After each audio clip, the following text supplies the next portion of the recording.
Welcome to Spanish Class 101. Today we will learn different body parts. In a few moments, different body parts will appear on your screen. You'll hear their name and see the way they are written.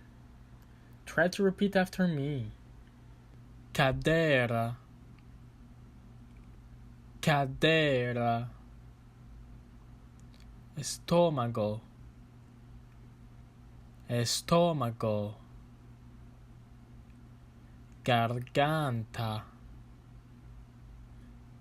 garganta. Pulgar, pulgar. Hueso, hueso. Lenga, lenga. Barba, barba. Bigote,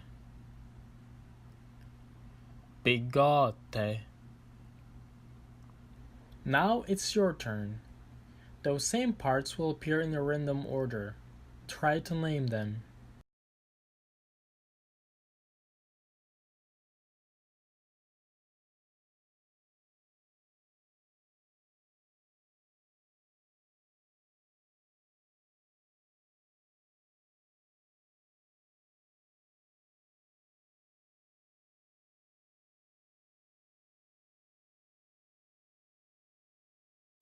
Did you succeed? If not, don't hesitate to watch this video one more time. If you want to learn more about Spanish or learn more about other languages, subscribe to this channel. Thank you and have a good day.